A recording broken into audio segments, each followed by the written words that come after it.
नमस्कार दोस्तों, स्वागत है आप सभी का आपके YouTube चैनल पर।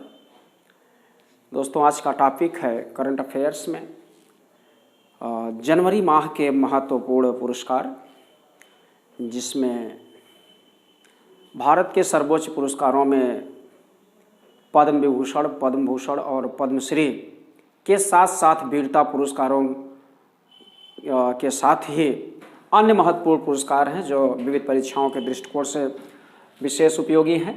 ध्यान रखेंगे, शुरू से अंत तक पुरस्कार ही दिए गए हैं। किसी भी स्टेप पे आपके लिए महत्वपूर्ण हो सकता है, इसलिए शुरू से अंत तक वीडियो को जरूर देखिएगा। आइए देखते हैं पद्म पुरस्कारों में 2021, अगर 2021 की बात कर ली जाए, गणतंत्र दिवस के अवसर पर यह पुरस्कार दिया गया। गणतंत्र दिवस की बात कर ली जाए तो 72वां गणतंत्र दिवस था। 72वें गणतंत्र दिवस में पद्म विभूषण 7 व्यक्तियों को, पद्म भूषण 10 व्यक्तियों को और पद्मश्री 102 व्यक्तियों को, इस प्रकार से 119 व्यक्तियों को यह पद्म पुरस्कार दिया गया। पद्म पुरस्कार की शुरुआत वैसे 1954 से हुई और 1954 से निरंतर चलता रहा। बीच में कुछ खास परिस्थितियों के चलते रोक दिया गया था। आइए देखते हैं अब जो ये पद्म पुरस्कार दिया गया, तो कुल 29, इसमें कुछ विशिष्ट बातें कर ली जाए जिससे आपके परीक्षाओं में पूछते हैं। आपको वही वाच करना चाहिए किस विदेशी को दिया गया, किसे मरणोपरांत दिया गया। सारी की सारी शख्सियत महत्वपूर्ण तो होती हैं, लेकिन परीक्षा के दृष्टिकोण से सबके सब महत्वपूर्ण नहीं होते। अगर किसी NRI को दिया गया और कोई विदेशी व्यक्ति है उसे दिया गया, कोई विदेशी शासक प्रशासक है उसको दिया गया, तो वो सब महत्वपूर्ण हो जाते हैं।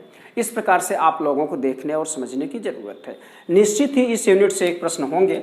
आइए देखें, पद्म विभूषण जैसे आप जानते हैं 7 व्यक्तियों को दिया गया है।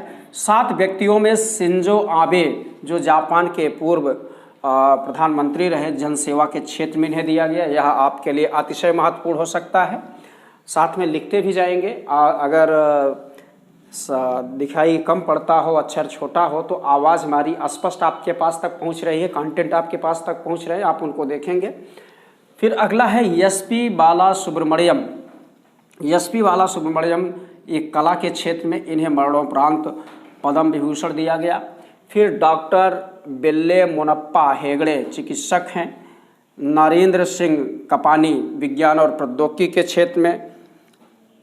मौलाना वहीदुद्दीन खान को अध्यात्म के क्षेत्र में।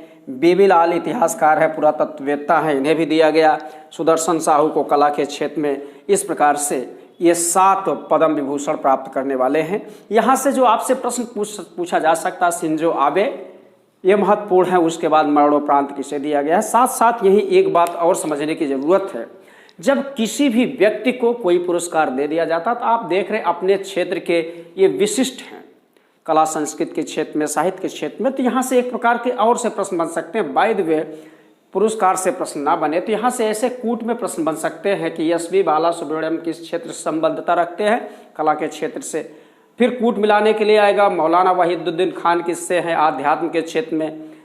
बीबी लाल किस सेक्टर से, पुरातत्व के सेक्टर से। इस प्रकार से भी आपके कूट से संबंधित प्रश्न बन सकते हैं, ऐसे भी समझने की आपको ज़रूरत है। सॉरी, आइए अगला देखें।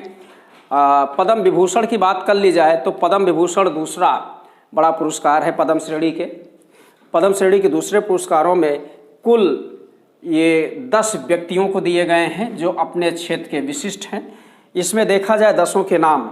हाँ, एक और बात कहनी है, आप कन्फ्यूज यहाँ होंगे, किन्हें पद्म भूषण दिया गया, किन्हें पद्म विभूषण दिया गया है, किन्हें मरणोपरांत दिया गया है। इस प्रकार से भी आप समझने की ज़रूरत है। आपसे ऐसे पूछे भी प्रश्न जाते हैं, तीनों को मिला देते हैं और कहते हैं किसे पद्म विभूषण दिया गया, पद्म भूषण दिया गया, पद्मश्री दिए गए हैं। इस प्रकार से समझें। तो पद्म भूषण की बात की जाए तो कृष्णन नायर शांता कुमारी चित्रा, कृष्णन नायर शांता कुमारी चित्रा, इन्हें कला के क्षेत्र में दिया गया है। फिर तरुण गगोई जनसेवा के क्षेत्र में दिया गया है, मरणोपरांत दिया गया है, इसलिए महत्वपूर्ण हो जाता है, जनसेवक रहे। चंद्रशेखर कंबारा साहित्य और शिक्षा के क्षेत्र में, चंद्रशेखर कंबारा को पद्म भूषण दिया गया। सुमित्रा महाजन को दिया गया है जनसेवा के क्षेत्र में। नृपेंद्र मिश्र सिविल सेवा के क्षेत्र में, ये प्रधानमंत्री जी के सलाहकार भी रहे। तो रामविलास पासवान को जनसेवा के क्षेत्र में दिया गया, मरणोपरांत दिया गया। केशुभाई पटेल को भी मरणोपरांत दिया गया जनसेवा के क्षेत्र में। कल्वे सादिक को मरणोपरांत ये आध्यात्म के क्षेत्र में इन्हें दिया गया। इसके अतिरिक्त रजनीकांत देवीदास श्राफ को उद्योग जगत में दिया गया।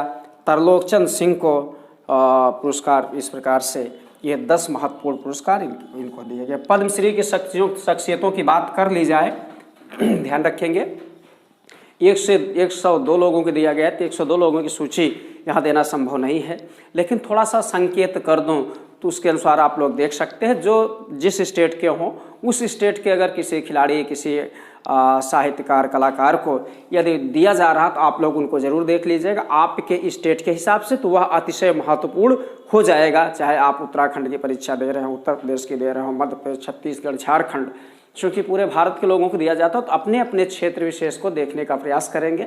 इस प्रकार से यहाँ से भी प्रश्न आपके हो जाएंगे। अब रही बात अगला महत्वपूर्ण पुरस्कार, 72वें गणतंत्र दिवस के अवसर पर विशेष झांकी निकाली गई थी। उस झांकियों में प्रथम द्वितीय श्रेणी में पुरस्कार दिए गए। यहाँ से पूछा जाएगा कि किस झांकी को प्रथम पुरस्कार दिया गया, तो ध्यान रखें उत्तर प्रदेश की झांकी को पहला पुरस्कार दिया गया। उत्तर प्रदेश की झांकी का विषय था अयोध्या उत्तर प्रदेश की सांस्कृतिक विरासत। अयोध्या उत्तर प्रदेश की सांस्कृतिक विरासत, ये झांकी निकाली गई थी उत्तर प्रदेश सरकार द्वारा, गणतंत्र दिवस में शामिल भी हुई थी और इसे पहला पुरस्कार दिया गया। फिर प्रश्न उठता है कि पहला इन्हें दिया गया तो दूसरा किसे दिया गया। त्रिपुरा की झांकी थी दूसरे स्थान पर।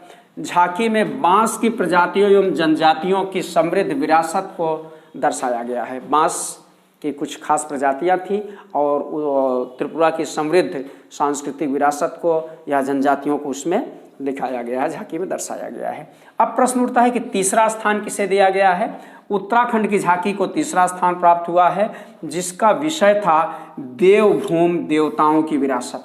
ध्यान रखिएगा, देवभूमि देवताओं की विरासत ये महत्वपूर्ण है। इस प्रकार से 3 आप देख रहे हैं, तो 3 में से उत्तर प्रदेश के दृष्टिकोण से उत्तर प्रदेश की झांकी और उत्तराखंड के दृष्टिकोण से उत्तराखंड की झांकी महत्वपूर्ण हो जाता है। सॉरी, अगला महत्वपूर्ण पुरस्कार है वीरता पुरस्कार। वीरता पुरस्कारों की श्रेणी में परमवीर चक्र, शौर्य चक्र जैसे महत्वपूर्ण पुरस्कार शामिल किए गए हैं।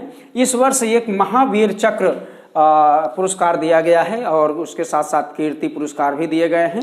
महावीर चक्र पुरस्कार आपको ज़्यादा महत्वपूर्ण दिख रहा है।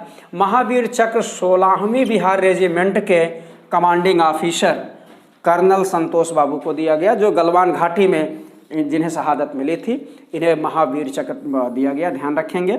इसके अतिरिक्त एक आपदा प्रबंधन के क्षेत्र में एक पुरस्कार देने की परंपरा चली है, जिसे सुभाष चंद्र बोस आपदा प्रबंधन पुरस्कार 2021 के नाम से आप जानते हैं। सुभाष चंद्र बोस आपदा प्रबंधन पुरस्कार 2021 2 श्रेणियों में दिया गया, एक संस्थागत श्रेणी और दूसरा व्यक्तिगत श्रेणी। ध्यान रखेंगे सॉरी, संस्थागत श्रेणी में दिया गया है सस्टेनेबल एनवायरमेंटल एंड इकोलॉजी, संस्थागत श्रेणी में इसे दिया गया है।